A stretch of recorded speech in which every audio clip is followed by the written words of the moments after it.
The flight of the America across the Atlantic was about, I would say, in our lifetime, the same magnitude as the first time the people went to the moon.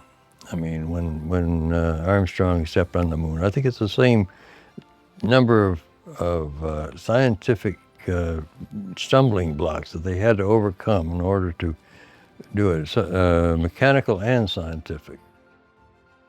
Many people considered a transatlantic flight impossible.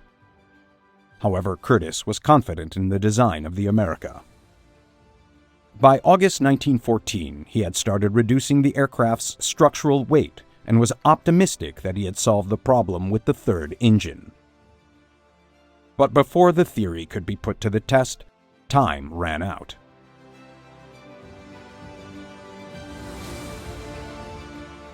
What was meant to be a demonstration of the peaceful use of the airways coincided with growing tensions. Germany's Kaiser Wilhelm, tired of hearing that Britannia ruled the waves, began openly challenging British naval supremacy, turning the Atlantic into a battleground. By August 4, 1914, Europe was plunged into World War I, and the dream of crossing the Atlantic by air was postponed indefinitely. The war was a brutal and multifaceted conflict, fought on two vastly different fronts. The close-packed slaughter in the trenches contrasted sharply with the dynamic and aerial dogfights above. The airplane rapidly became a vital weapon in modern warfare, showcasing its destructive power both over land and at sea. Meanwhile, a new threat had emerged from below the waves: the submarine. The German U-boat became a fearsome adversary, stalking Allied shipping lines and wreaking havoc with hit-and-run tactics. Surface Navy vessels struggled to counter these elusive underwater hunters, unable to track or destroy them effectively. Above, however, the airplane provided the best vantage point for spotting and patrolling the waters off Europe's coastlines. Aircraft were now integral to naval operations, with the potential to disrupt the stealthy U-boat menace, providing a critical strategic advantage during the war. What was needed during World War I was an aircraft capable of operating from hastily prepared bases along coastlines, and the flying boat was the obvious choice. However, the Allies also required flying boats with sufficient range to patrol and protect vulnerable shipping lanes from relentless U-boat attacks. John Port, having returned to England, knew of just such an aircraft. He successfully persuaded the British Admiralty to purchase Glenn Curtiss's America and her sister ship, which were then designated H-4s. The British were eager to acquire the large flying boats, and 62 additional aircraft were ordered. By March 1915, the entire output of Curtiss's factory was allocated to the Royal Navy, signaling a crucial shift toward specialized military aviation. In the following year, Curtiss set to work developing a new flying boat to replace the H-4. The H-12 was significantly larger, with a 92-foot wingspan and a 46-foot-long hull, capable of carrying more fuel and additional crew for longer-range missions. But Curtiss didn't stop there. The H-16, an even larger flying boat, was developed. Its improved hull was based on experimental work conducted by John Port at the Royal Naval Air Station in Felixstowe, England, marking a new stage in the evolution of military flying boats during the war. Due to its considerable size, the H-16 flying boat was capable of carrying 4 230-pound bombs. With its two 375-horsepower engines, it could achieve a speed of 95 miles per hour, with a maximum range of 370 miles. By 1917, unrestricted submarine warfare in the Atlantic had pushed the neutral United States to join the Allies in their fight against the Central Powers. President Woodrow Wilson urged the American public to stand up for world democracy, and on April 6th, Congress officially declared war on Germany. As the nation rallied to support the war effort, the U.S. military worked quickly to mobilize its forces. On May 23rd, the 1st Aeronautical Detachment of the U.S. Navy, composed of 7 officers and 122 enlisted men, sailed for France. The group marked the first organized American aviation unit to be sent to fight in Europe. Although ready for action, the unit faced a significant disadvantage. They had no American combat aircraft, and only 4 of the men were qualified pilots. The commander wasted no time in negotiating with the French government to establish U.S. naval air stations on French soil. By September of 1917, 4 such stations had been set up along the French coastline. In October, the Naval Air Station at Mount Chic began training American pilots and mechanics in French flying boats. By the end of the war, 27 operational naval air stations would be based in France, England, Ireland, and Italy. However, until U.S. combat aircraft could be sent abroad, American pilots had no choice but to fly French, British, and Italian flying boats. Despite this, by 1918, Allied naval forces had become more confident in their maritime patrols, knowing that aerial surveillance and combat from flying boats helped to deter U-boat attacks. The flying boat had proven to be well suited for naval missions, thanks to its versatility and ability to operate from water-based airstrips. The HS series, a new Curtiss-designed flying boat, arrived in France to replace the older French flying boats still being used by American pilots. The HS-2L, a notable model in the series, was powered by the newly designed 400-horsepower Liberty engine. With its 230-pound bombs under each wing, was a valuable addition to the U.S. Navy's air arm. Though no U.S. Navy aircraft were officially credited with destroying an enemy submarine during World War I, the flying boats had a significant impact on the war effort. At least 27 recorded attacks were made on enemy submarines, many of which caused serious damage. The presence of the flying boats forced U-boats to dive and evade attacks, disrupting their ability to target Allied shipping. Over 4,000 patrols were flown, 450 convoys were escorted, and 100 tons of explosives were dropped on the enemy, all thanks to the versatile flying boat. The flying boat had clearly proven its effectiveness and would later become an indispensable weapon in naval warfare.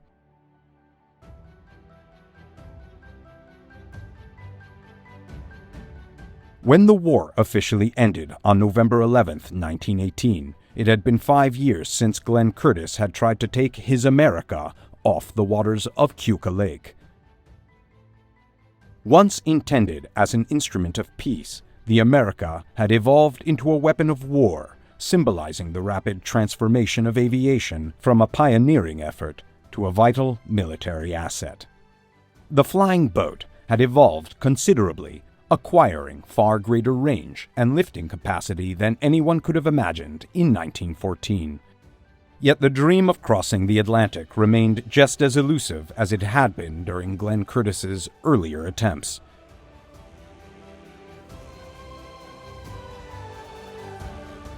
Despite the advancements in aircraft design during World War I, the challenge of successfully crossing the Atlantic had not substantially changed.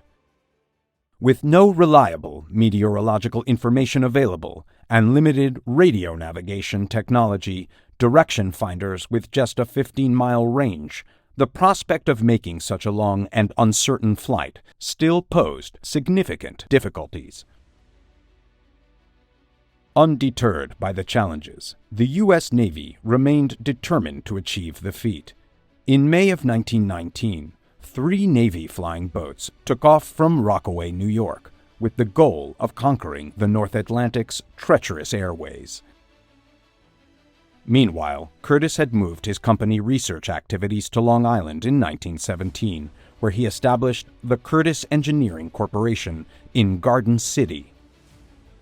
At Curtiss's new research facility in Garden City, some of the brightest minds of the era went to work, making it a center of aeronautical innovation. Glenn Curtiss, who had moved his family to Long Island, would often take time to indulge in one of his favorite pastimes.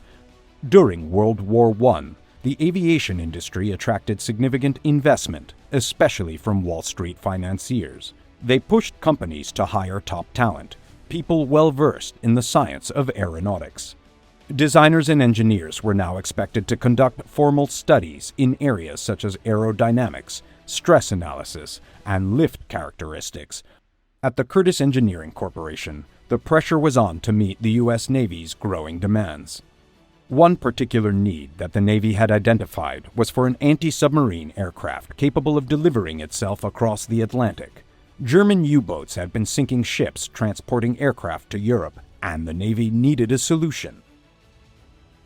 The NC series, also known as the Nancy boats, was developed to address two significant challenges. They thought, why not deliver these anti-submarine planes by themselves? Why not let them fly over? And that's what really the basic idea of the NC-4 or NC boats was, to deliver them themselves. And so, but the war ended before they could do it, so then they said, well, let's fly them over anyway and be the first to fly across the pond.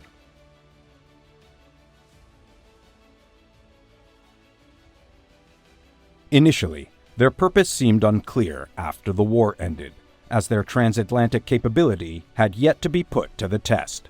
However, Curtiss's long-standing dream of crossing the Atlantic by air wasn't about to fade away this time.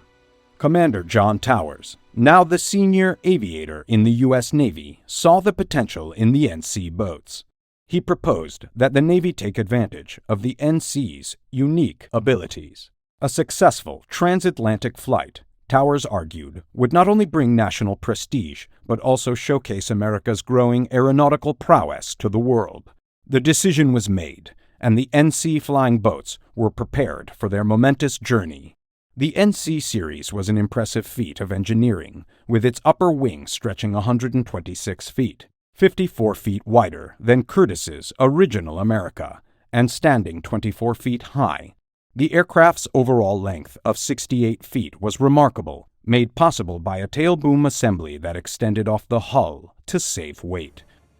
The NC-1 had already proven successful in flight tests, and Glenn Curtiss was confident that it could cover the distance to Europe.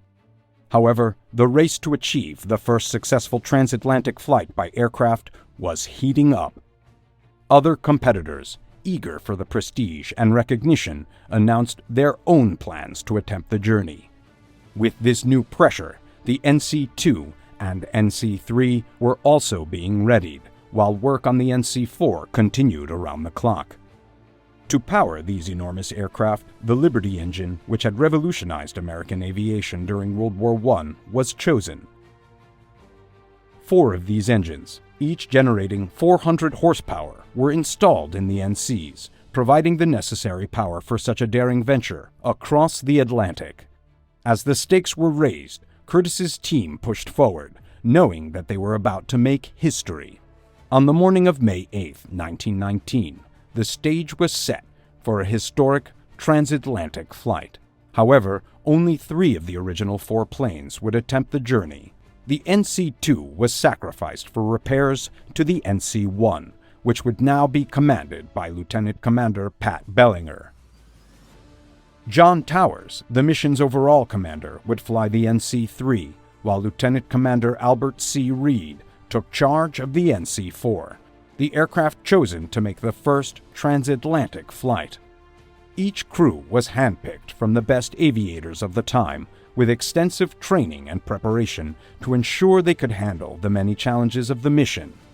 The Navy had taken every possible precaution to ensure the success of the flight, which was anything but guaranteed. The planned route would follow the same path Glenn Curtiss had envisioned for his America 5 years earlier, starting in Newfoundland, stopping in the Azores, and then continuing to Lisbon, Portugal, before finally reaching Plymouth, England. With the weather and the vast Atlantic Ocean standing between them and their goal, the crews knew this journey would test their resolve, their aircraft, and their ability to navigate the unpredictable conditions of early aviation. It was a race against time, and the stakes couldn't have been higher. Ships stationed at 50-mile intervals were ready to help guide the aviators with star shells, acting as signposts for the long and treacherous journey ahead.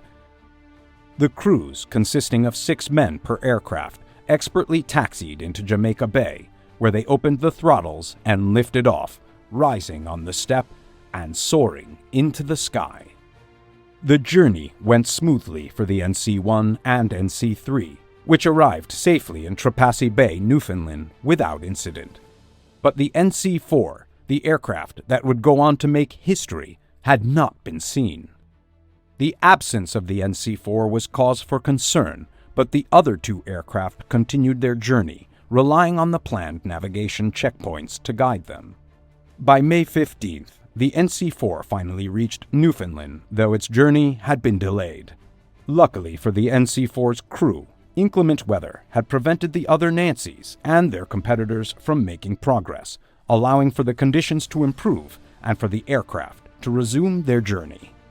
Reunited with the other planes at Trepassey Bay, the NC crew began preparations on May 16th for their takeoff, each aircraft carrying 1,800 gallons of fuel to make the long journey to the Azores. The situation became increasingly perilous as the NC-3 struggled with its full fuel load, and to alleviate the strain, several items, including extra oil, water, the emergency radio, and even the chief engineer, had to be jettisoned.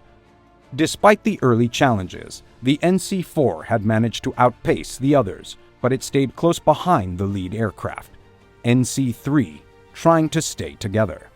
Tensions rose when 2 mid-air collisions were narrowly avoided, prompting the NC-4 to continue its journey independently toward the Azores.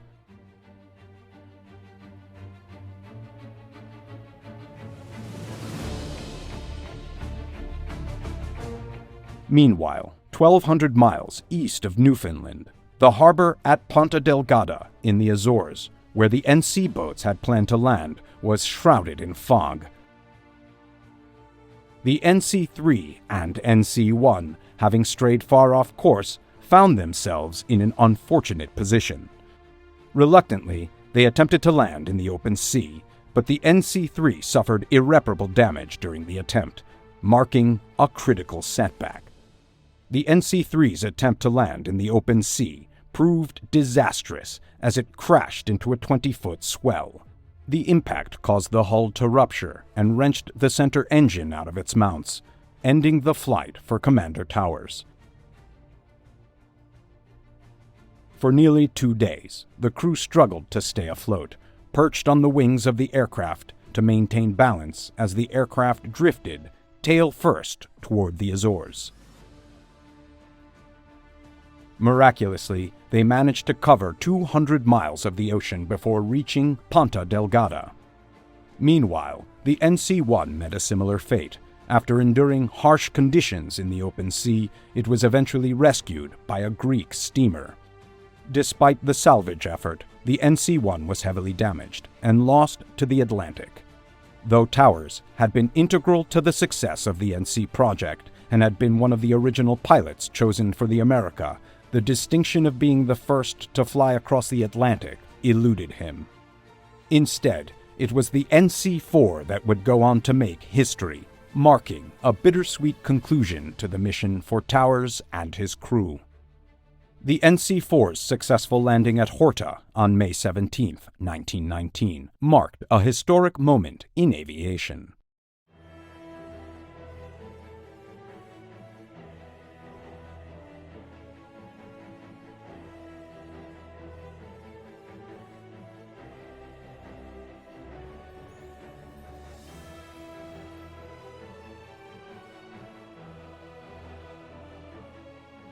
Despite the challenges it faced during the flight, including rain squalls, fog, and heavy turbulence, Commander Albert Reed and his crew had persevered. After more than 15 hours in the air, the NC-4 had reached the Azores, completing the longest and most difficult leg of the journey. The crew's skill, determination, and reliance on dead reckoning helped them navigate through the treacherous conditions. The welcome at Horta and later at Ponta Delgada was nothing short of triumphant. The celebrations in the Azores and the final leg to Plymouth, England, made the accomplishment official, but it was the flight from Newfoundland to the Azores that truly tested the aircraft's capabilities.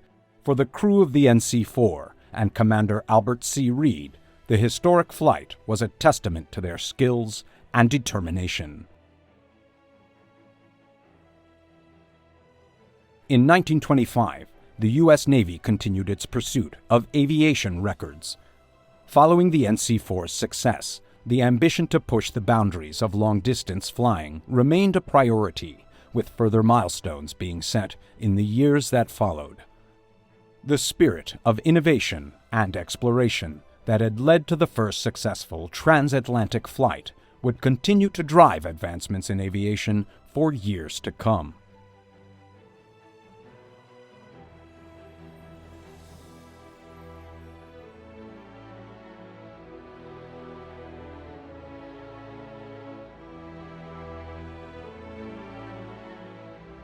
Glenn Curtiss's dedication to the flying boat ultimately revolutionized naval aviation, demonstrating the aircraft's incredible potential for long-range missions.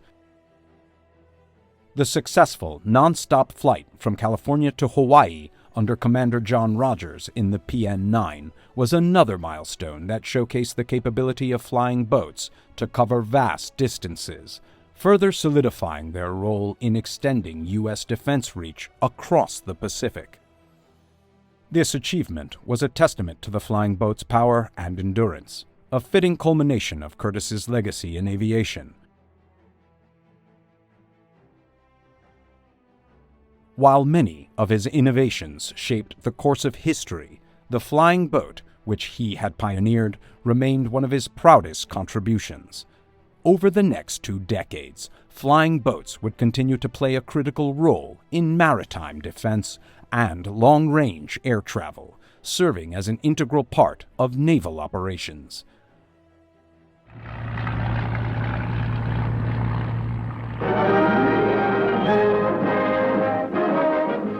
Glenn Curtiss and Glider, Manhasset Bay, New York, September 1922. Plane builder Glenn Curtiss readies himself for something new in flying. Gliders have never taken off from water before this, but Curtiss has the courage to see if this... Towed by speedboat at 30 miles an hour, Curtiss lifts his glider from the water. 140 pounds of airship takes to the air in another first for flying. Glenn Curtiss's influence on aviation, particularly through the development of flying boats, cannot be overstated. His pioneering work, which began with the small float planes on Keuka Lake, set the stage for the incredible advances that would follow in commercial aviation. I think the flying boat gave them most satisfaction because it was his. I mean, now the Jenny, he called in engineers to help him design it, and in the early pushers, I think it was a continuation of their development from the AEA.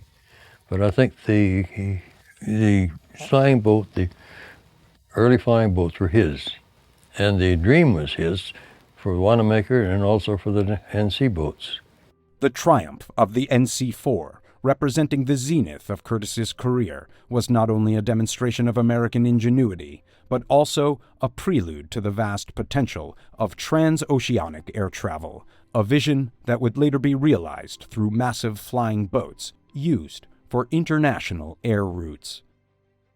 By the time Curtiss passed away in 1930, the aviation world had evolved significantly, with larger and more powerful flying boats paving the way for commercial air service across oceans. The romanticized era of the flying boat, with its grandiose design and majestic flights, would captivate the imaginations of those who experienced it. Today, his legacy is preserved, particularly at Hammondsport, where the dream of flight on water began. The seaplane rides on Keuka Lake are a nostalgic link to Curtiss's beginnings, a small but meaningful reminder of a time when flight across the waters was a monumental achievement.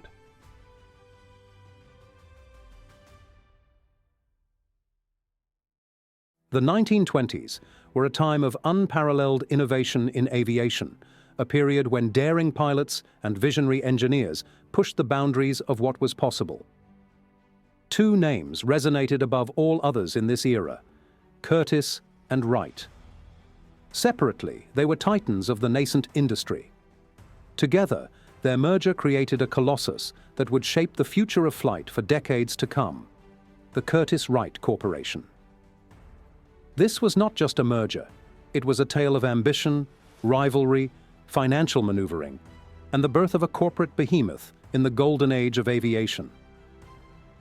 To understand the magnitude of the Curtiss-Wright merger, we must first understand the giants who forged it. The Wright brothers, Wilbur and Orville, of course, need little introduction.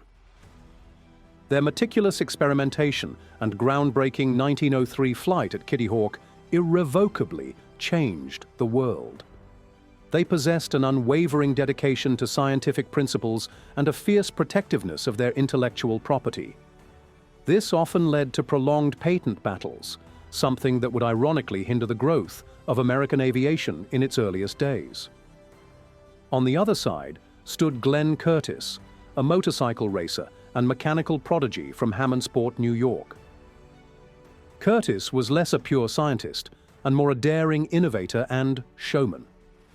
He was obsessed with speed, holding numerous land speed records before turning his attention to the skies. His designs were often more practical, and he focused on producing aircraft for the market, unlike the Wrights, who were initially slow in commercializing their invention. He became one of the leading engine builder, and his engines were lighter and more powerful than the Wrights. In 1940, the company produced the Curtiss SB-2C Helldiver. The video that follows is a restored and upscaled training video of the aircraft.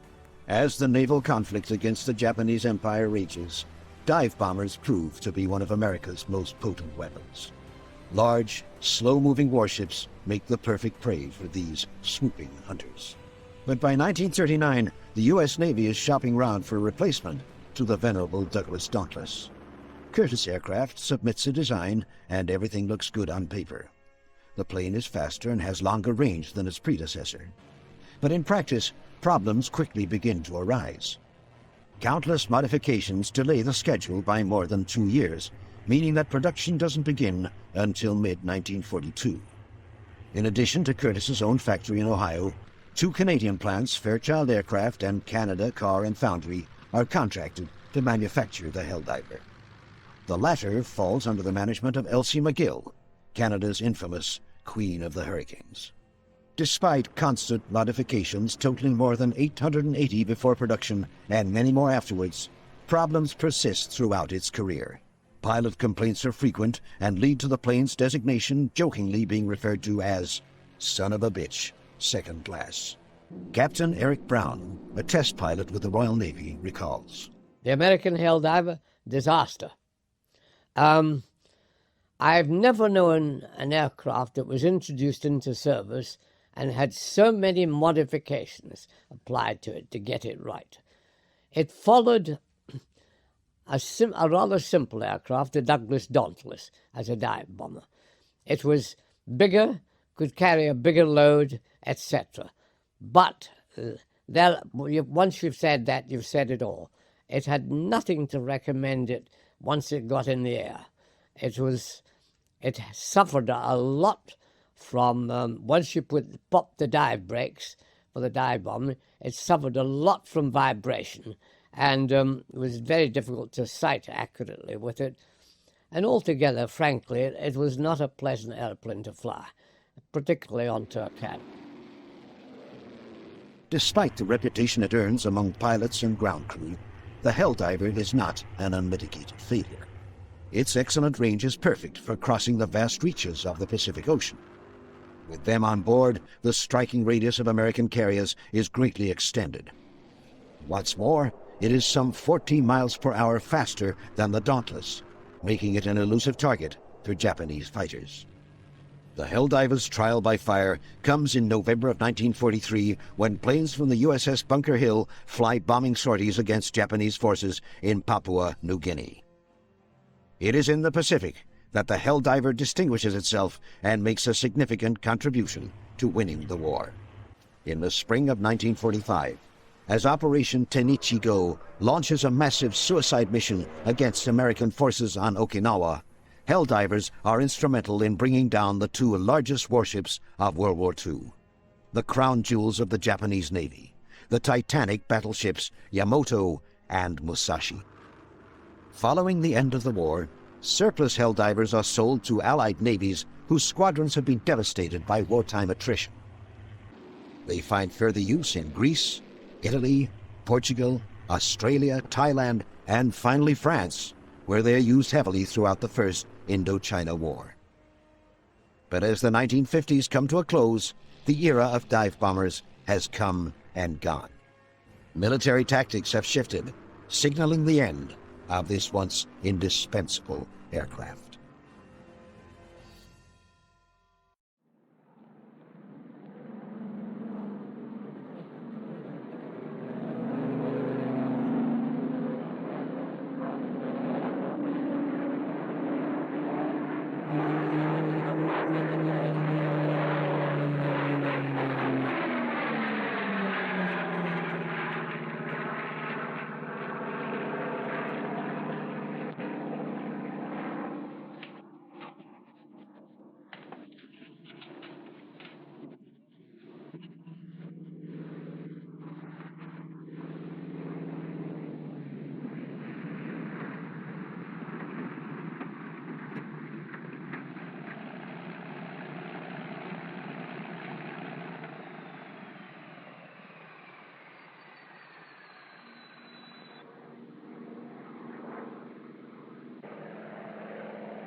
Hi, fellas.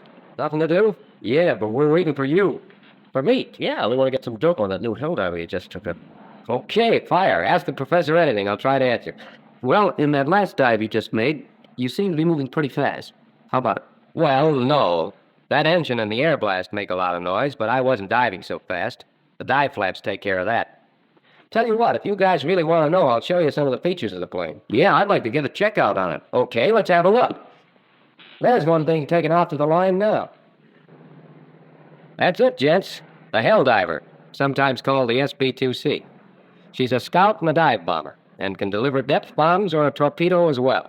And this baby's at home with land-based squadrons or on aircraft carriers. She's powered with a Wright Cyclone engine, delivering 1,700 brake horsepower at takeoff. Empty, it has a gross weight of 10,114 pounds. 16,607 with maximum bomb loadings, or 16,812 pounds when carrying a torpedo. Her bomb load is carried inside the fuselage, and may consist of two 500-pound general-purpose bombs, or two 1,000-pound armor-piercing bombs, or a single bomb which may weigh up to 1,600 pounds. And with bomb doors removed, a 2,000-pound torpedo may be carried on a truss structure externally. Notice the widely spaced wheels.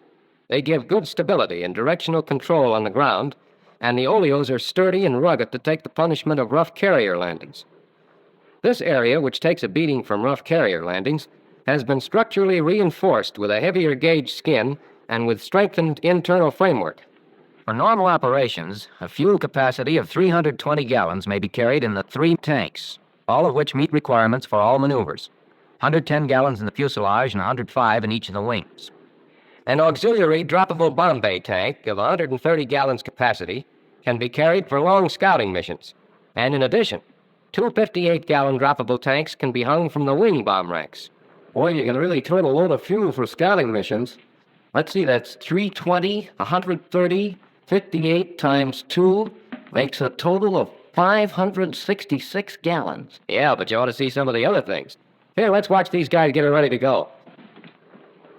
The starting procedure the ground crew is about to go through has been found by tests to be the best possible for the plane.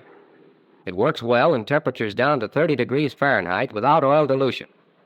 Below that, oil dilution is necessary. When they're about to start the engine, signals are exchanged to be sure that automatic pilot, ignition, and starter switches are in the off position.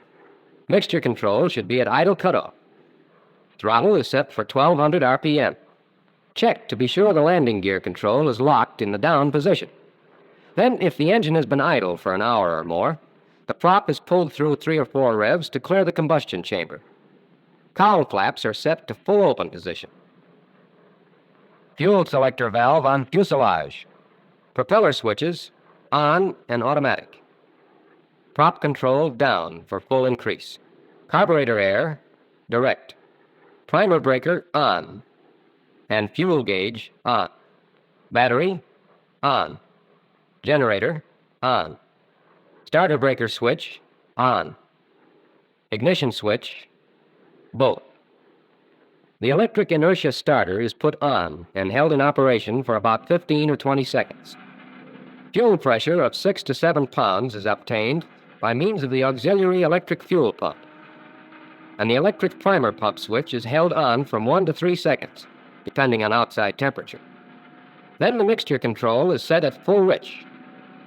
When the all-clear signal has been given, the meshing switch is held on until the engine starts.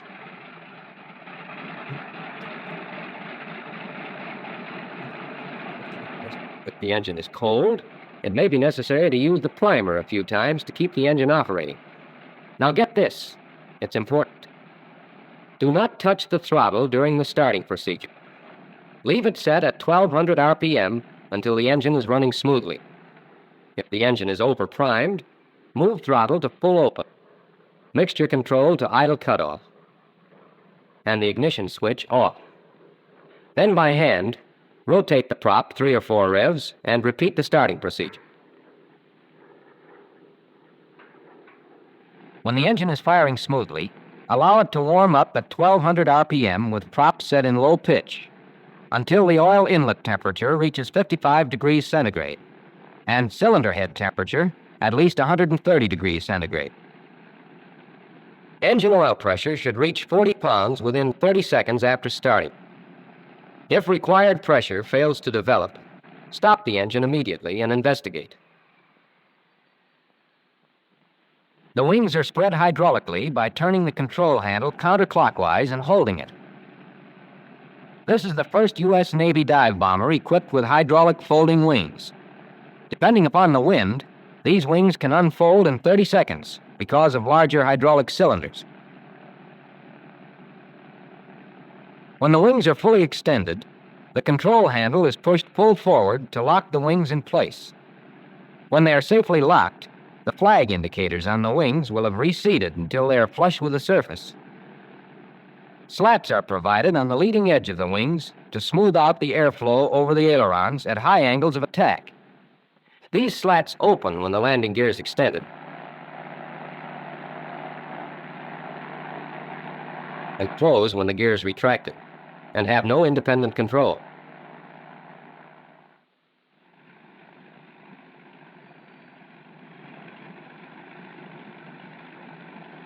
It is imperative that the pilot's shoulder harness be secured and adjusted as soon as he mans the airplane, and it must remain fastened at all times, especially when making a carrier landing, to help prevent head or face injuries in case of a barrier crash. The pilot's seat may be raised or lowered as necessary to give proper vision through the reflector sight above the instrument panel. Adjustments are provided on the rudder and brake pedals to suit the pilot's size and give him full positive control. Rudder pedals are adjusted by kicking out the ratchet release on the inboard side and moving the pedals to the desired position.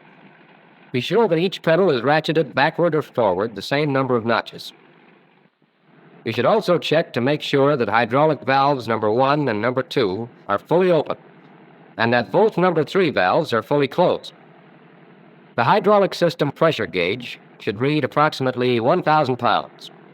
When the engine is thoroughly warmed up, the throttle is advanced until the manifold pressure is 30 inches, giving less than 2,000 RPM. Then check your magnetos by moving the switch so as to operate the engine, first on one mag and then on the other. Hold the switch momentarily at both as you move it to check each mag individually. Normal drop on one mag is 75 to 100 RPM. More than this will indicate bad magnetos or spark plugs and should be investigated. Check the ammeter to be sure the generator is charging, and don't leave the line unless it is. Now check the 2-speed supercharger at an engine speed of 1700 RPM. and not more than 25 inches manifold pressure. Move the supercharger control lever quickly to high and wait for increased manifold pressure to stabilize. Then return the control lever to low. If a sudden drop in manifold pressure occurs, the supercharger mechanism is operating properly. Check functioning of the constant speed propeller at a steady throttle setting of 1900 RPM. Move the prop switch to decrease and hold until the tack shows a drop of about 200 RPM. Then switch to increase and hold until original speed is regained. Finally, place the prop switch in the automatic position. Move the prop governor control up to give a decrease of about 200 RPM. Then return it to full down to give 1900 RPM. Before leaving the line, make one last check: the operation of your flaps. First the landing and then the dive flaps. Remember, however, under no circumstances should you move the flap selector lever when the flaps are in any condition other than fully closed.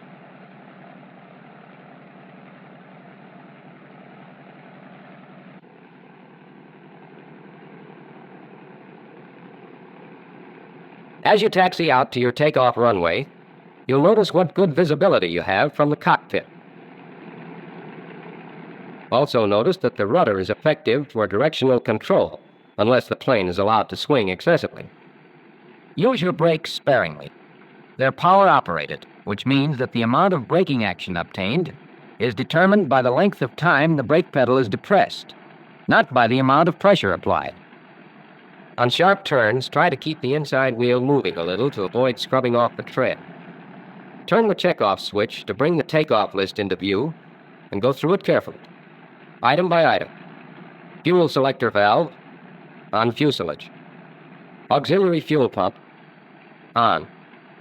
Mixture control, automatic rich. Carburetor air heat control, full cold. Supercharger control, locked in low. Prop control, automatic. And governor control set for low pitch. Cowl flaps, about 1/3 open. Rudder tab, 7 units right. Aileron tab, neutral. Elevator tab, normally neutral, but this will vary slightly with the loading of the plane. Tail wheel locked. Hood sections locked open. If the airplane is carrying a reasonably light load, the takeoff may be made with flaps up, as in this case. You'll need 44 1/2 inches of manifold pressure and 2800 RPM for takeoff. When you're sure you have it, release the brakes and start your takeoff run. Prop rudder action will correct any tendency of the plane to swerve during the early stages of the run. The tail will lift to the speed of approximately 55 knots, and at close to 80 knots, the airplane will fly herself off. Hey, that doesn't seem like such a tough baby to fly. That's for me. I'd like to try that myself. Well, the only tricky detail is in the starting procedure. Some pilots say that they've had trouble in starting the engine, but that's only because they don't follow the right starting procedure. A priming should be done immediately prior to meshing the starter, and if necessary, while the engine's being turned over. What about carrier takeoffs? How is she for that? It's just as easy with the flaps down. Look, this is a takeoff with flaps down 25 degrees for the full distance of the run. Although on a real carrier, 45 degrees is recommended. The same for landing and catapulting. The flap selector lever is checked in the down position, and the flap control lever is held in the extended position until the flap angle indicator shows the desired number of degrees. Then the control lever is placed in neutral to hold the flaps in position. When flaps are used for takeoff, the elevator tab should be trimmed 1/2 a unit nose down for a light load and about 1 unit down for a heavy load. Your takeoff run will be somewhat shorter due to the increased lift of the flaps. Again, the tail will lift at about 55 knots, and the getaway speed will be close to 75 knots.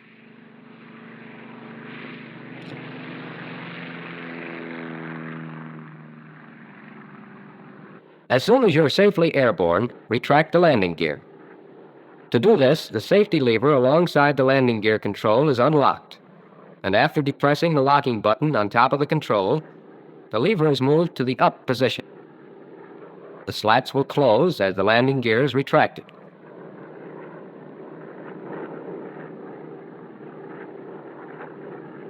When you have an altitude of at least 325 feet and an indicated airspeed of not less than 97 knots, bring up the flaps. You can overcome any tendency of the plane to mush as the flaps retract by bringing them up gradually, a step at a time, like this.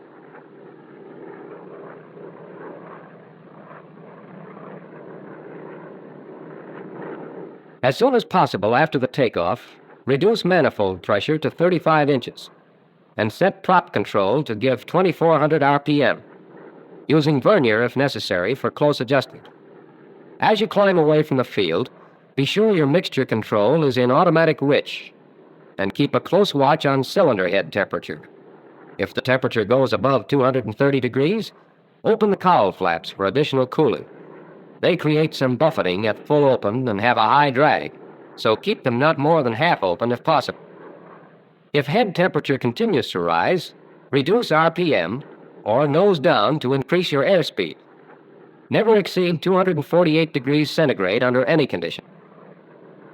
The best climbing speed varies from 140 knots indicated at sea level to 120 knots at 23,000 feet.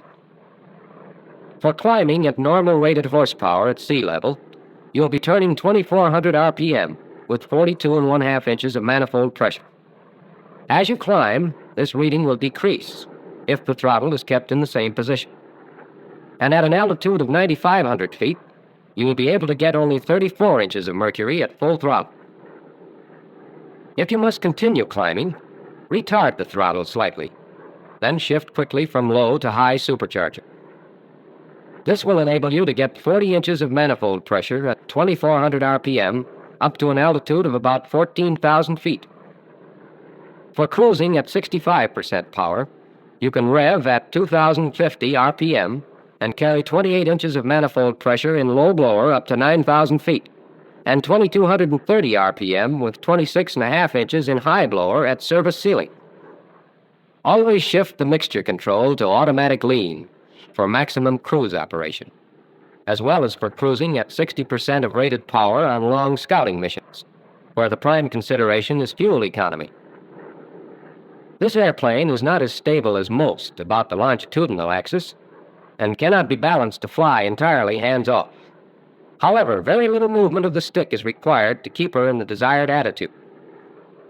Now about the stall characteristics of the Helldiver. First, in the clean condition and with power off, the plane becomes left-wing heavy, and at close to 80 knots, she stalls and rolls to the left. If recovery is made promptly, there is little tendency to spiral, dive, or spin. However, if the stall is permitted to go beyond its initial stage, as in this demonstration, the airplane will roll as much as 60 degrees to the left and go into a spiral dive.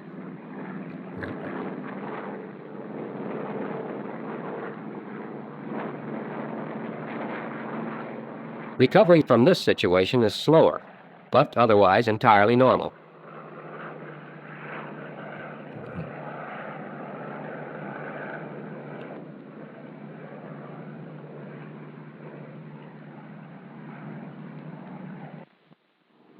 In a power-off stall, with flaps down 30 degrees, as in this demonstration, the stalling speed is close to 75 knots. Again, the tendency to fall off to the left is characteristic, but recovery is prompt and normal, unless the stall is held beyond its initial stages. Then the roll will be more pronounced, followed by a spiral dive. With flaps down 45 degrees and power off, the stalling speed will be about 70 knots. And with full flaps, as seen here, the plane will stall at around 65 knots. However, she will squash very rapidly with full flaps, and high engine power will be required to keep altitude. Boy, my boy, that plane looks good to me. I'll buy half a dozen. Yeah, what about her speed? I mean, can she keep up with a fighter escort? Speed? Brother, that's the fastest dive bomber this man's Navy has ever seen. Top speed of around 310 and cruises around 200. This helldiver can travel in fast company, and you know what that means in terms of fighter protection. Here. Watch this now. Dive bombing is the helldiver's chief offensive mission, and the technique of handling this airplane in dives is extremely important. Before entering a dive, these preparations should be made. Hood locked open. Check your landing gear. If they're locked up, these lights will go on. Fuel selector valve on the tank with the most fuel. Mixture control, automatic rich. Propeller, cruise RPM, plus or minus 100. Throttle, set for manifold pressure of not more than 20 inches. Cowl flaps, closed. Bomb bay doors, open. Rudder tab, 0. To open the split diving flaps, the flap selector lever is moved to the up position. Then the flap control lever is moved from the closed to the extended position. This works hydraulically, and the flap response is instantaneous. Indicated airspeed is less than 212 knots. Placing the flap control lever in neutral will hold the diving flaps where you want them. This airplane is steady in the dive and can be rolled easily with the ailerons to stay on the target. Terminal velocity will be about 300 knots at the end of a 10,000-foot dive.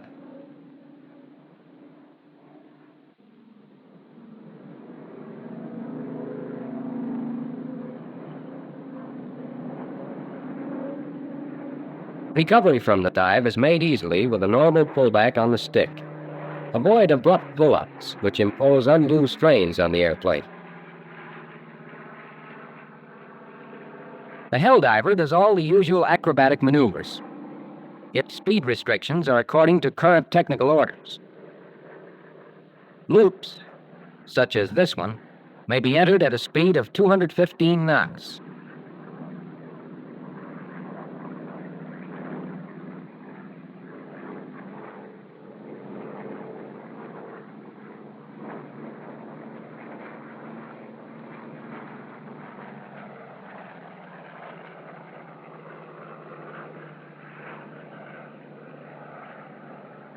The slow roll, performed at a starting speed of 195 knots.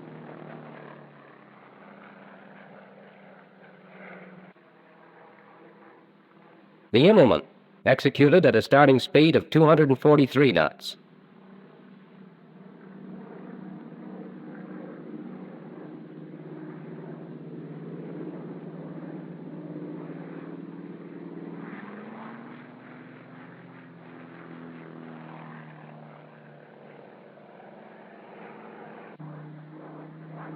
The Chandelle, entered at a speed of 205 knots.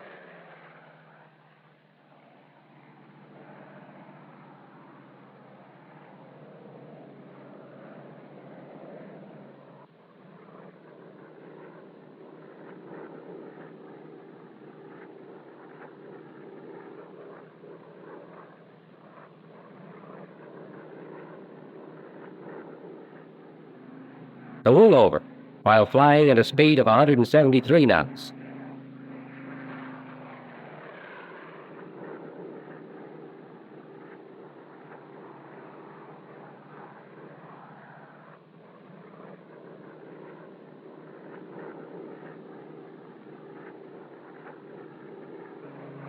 The vertical bank, performed at 170 knots.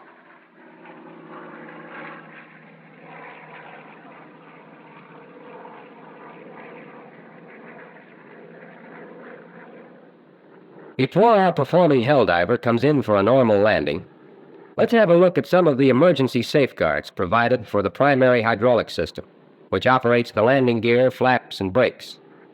If hydraulic system pressure falls off to a point insufficient for extending the landing gear, check flap control lever in neutral and landing gear control lever in up position.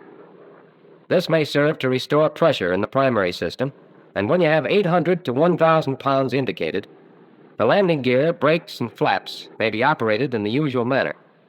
If no pressure develops, close shut-off valve number 2. Leave flap control in neutral, and put landing gear control in down position. Then operate the hand hydraulic pump until the landing gear indicators on the wings show that the gear is down and locked in position. The hand pump also will provide pressure for lowering your flaps. After you've landed, the brake accumulator will furnish pressure for 10 to 12 applications of the brakes, after which the hand pump must be used if further braking is desired. If both these methods fail, open both number 3 hydraulic valves. This will permit the landing gear to extend by gravity in from 2 to 5 minutes. As the gear slowly extends, roll the plane smartly to help engage the locking pins. When the wing indicator flags come into view, you'll know that the gear is down and locked. This will give you wheels to land on, but you can't lower your flaps. However, the brake accumulator will furnish braking power.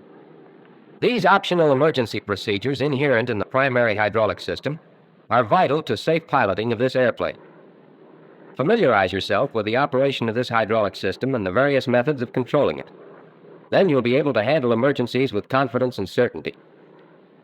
As you come into the field for a normal landing, be careful to observe existing traffic regulations. When you've announced your presence and requested landing instructions, turn to your checkoff list and follow it, item by item. Tail wheel locked. Fuel on best tank. Supercharger low. Mixture control automatic rich. Propeller governor set for 2400 RPM. Propeller push-button switch in automatic. Landing gear down and locked. Landing flaps down, but not until indicated airspeed is below 133 knots. Carburetor air direct. Sliding enclosures locked open. As you approach the runway, throttle back to about 90 knots.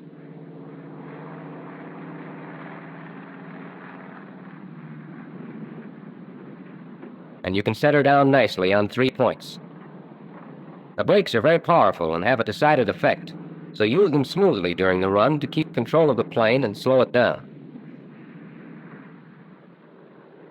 For a field carrier landing such as this, you'll use the normal landing checkoff list. But if you were coming into a real flat top, you'd also unstrap your parachute and put down the landing hook. You should make your approach for this type of landing at about 85 knots, slowing down to around 75 knots as you're over the mat. Keep your eyes on the signal officer, not the airspeed indicator. This time, you'll be coming in at almost a stalling attitude. Cut the throttle the instant you get the signal and land normally. After slowing to taxi speed, pick up your wing flaps, open the cowl flaps, and unlock the tail wheel. Take it easy as you taxi back to the line. Give your engine a chance to cool by not revving more than 1200 RPM. When you've maneuvered into your parking spot on the apron and are ready to shut down the engine, idle at 600 to 800 RPM until the cylinder head temperature is at least 150 degrees centigrade. Then advance the throttle to get 1000 RPM and hold for half a minute to permit optimum scavenging of oil from the engine. Move the mixture control to idle cutoff position, and as soon as the prop stops turning, turn off the ignition switch. Close the fuel selector valve, and cut all other operating switches before you leave the airplane.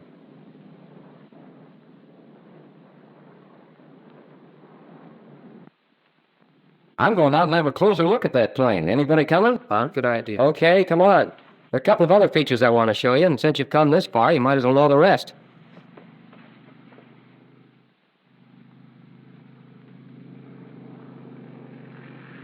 See this? It's a new strong horizontal stabilizer, specially designed for a 15,000-pound load. But it's been statically tested to 21,000 pounds. Nothing you'll ever have to do with this plane will make that tail flutter. It's really rugged. Hey, fellas, look. Yep, that's a metal upper surface. Gives a great deal more strength at high speeds. Engineers say it's a darn good thing. How about this, Professor? That's a handy little improvement intended to make your job less fatiguing. It's called a mid-span aileron balance tab. Here, let me show you what it does.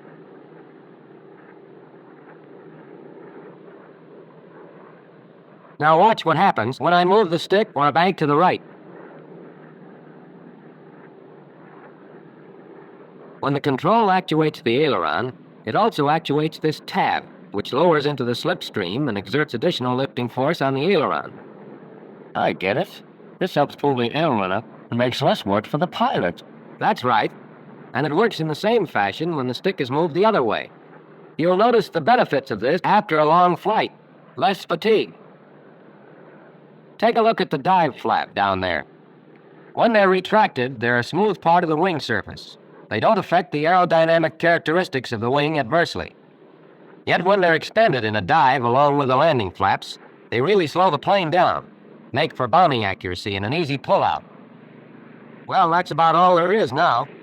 Of course, there's a lot more I could tell you, but you should take her up and find out for yourself.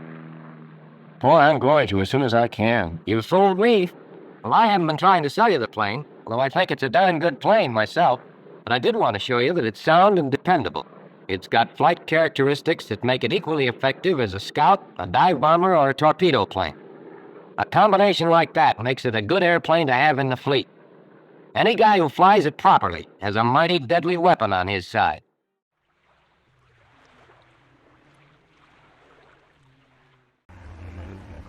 The Short Mayo composite was a unique aircraft built by Short brothers in the late 1930s.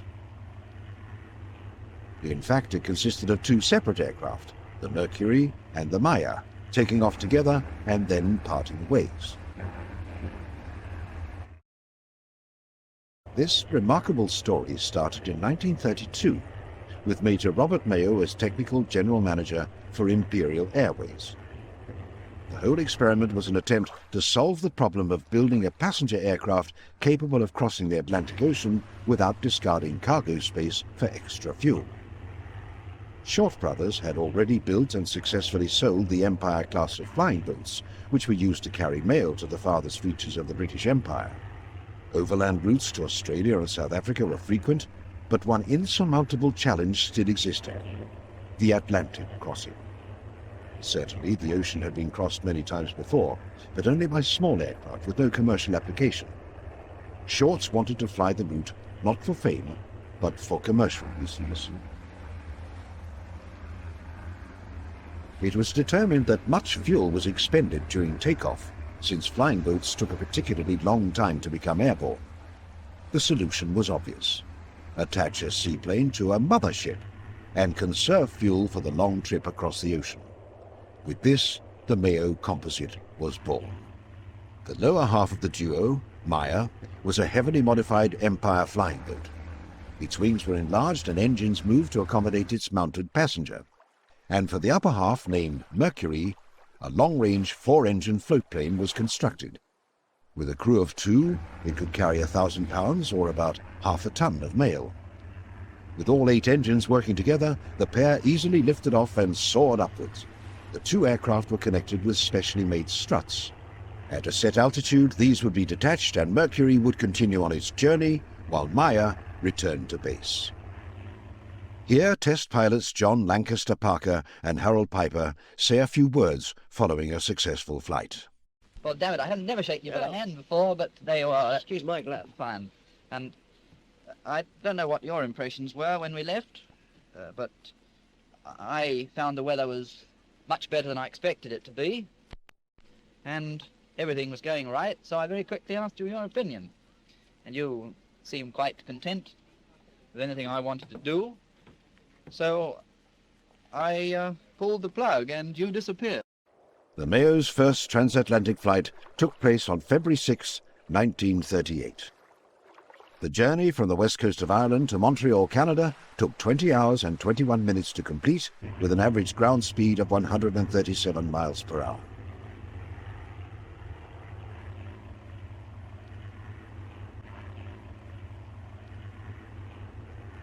With the Atlantic now conquered, it was decided to make an attempt for the world distance record, from Dundee, Scotland to Cape Town, South Africa, in a single flight. Publicly, Imperial Airways claimed not to be interested in breaking records, but the starting location was moved from Southampton to Dundee. This extra distance would give Mercury the range needed to beat the standing record held by Russia of 6,300 miles. Sadly, mechanical problems with the fuel pump forced the aircraft down near Alexander Bay, less than 400 miles short of its target. When not in use as part of the Mayo, Mayo operated independently between Southampton and Foynes on the west coast of Ireland. Among its more distinguished passengers were Eamon de Valera, Prime Minister of Ireland, and Sir John Salmond, former Marshal of the Royal Air Force. The lifespan of this one and only prototype was short. Further advancements of the Empire flying boat and the sudden outbreak of World War II rendered the Mayo obsolete. After some 4 years of service with Imperial Airways, Mayo was destroyed in a German bombing raid on Poole Harbour in early 1941, while Mercury was pressed into service with the RAF. And yet, by pioneering commercial aviation across the world's second-largest ocean, this strange-looking contraption could be seen as the early forerunner to the jumbo jets that now so frequently cross between Europe and the Americas. Aviation, the art of aeronautics, began with the dreamers, inventors, and daredevils who dared to defy gravity.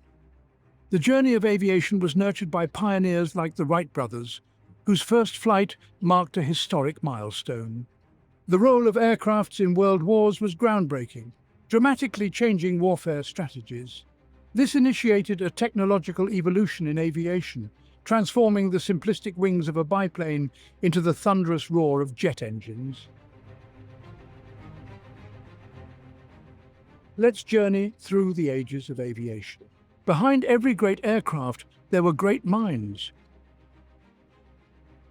These visionaries, like Sir Frank Whittle, the innovator of the turbojet engine, redefined air travel. Then there's Skunkworks Kelly Johnson, the genius behind the SR-71 Blackbird. His designs combined speed, stealth, and power, crafting machines that dominated the heavens. The contributions of these pioneers have left an indelible mark on the canvas of aviation, shaping the course of history and inspiring generations of engineers and aviators. Each epoch in aviation history gave birth to extraordinary aircrafts, each with their own unique features and roles. The Lockheed SR-71 Blackbird was a marvel of speed and stealth. The F-105 Thunderchief, a supersonic fighter bomber, was vital in the Vietnam War. The P-51 Mustang, a long-range fighter, was critical in World War II. The P-47 Thunderbolt, a heavyweight fighter, was used extensively in the same war. The A-10 Thunderbolt II, the Warthog, is a close air support icon. The Messerschmitt Me-262 marked a leap forward in aviation technology. Each of these game changers were instrumental in their eras, and their legacies still resonate today. Beyond the game changers, there are those that have transcended their practical roles to become icons. The Concorde was not just an aircraft, it was a supersonic symbol of luxury and speed. The B-52 Stratofortress, a strategic bomber, is an icon of power and resilience. These magnificent machines and others like them have become much more than just aircrafts. They are enduring icons that encapsulate the audacious spirit, the relentless innovation, and the boundless ambition that define the world of aviation.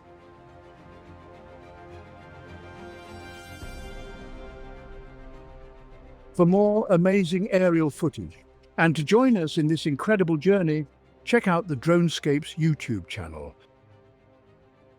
The only reason for an airplane to exist is to go fast. At the Great Air Meet in Rheims, Glenn Curtiss set a world's record of just over 43 miles an hour, and the quest for speed was on.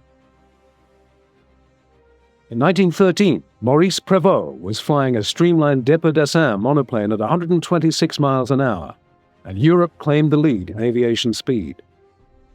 Immediately after World War I, quest for speed became a catalyst for the development of fighter planes. Countries which had not invested in new engines for their wartime fighters would, for reasons of national pride, invest in new engines to race them eastward. Then, in America in the 1930s, the situation reversed itself. Civilian aircraft, like the Travel Air Mystery Ship and the GB, Waddell Williams racers, became even faster than military aircraft. The reason was simple. Same engines were available to both civil racers and military fighters. The fighters had to carry guns, bombs, oxygen, and radios, while the racers were built only for speed. The world's absolute speed record was passed from country to country. And as the racers became faster and more powerful, they also became more expensive. America's Howard Hughes could afford to build his own racer, and with it set a land-plane speed record. But the absolute speed record of 440 miles an hour was set by a Macchi MC-72 seaplane in 1934, financed by the Italian government. Then military aircraft came back into the lead as the Heinkel and Messerschmitt firms competed for the title. Messerschmitt Bf-109R set a speed record of 469 miles an hour in 1939, a record that lasted for many years.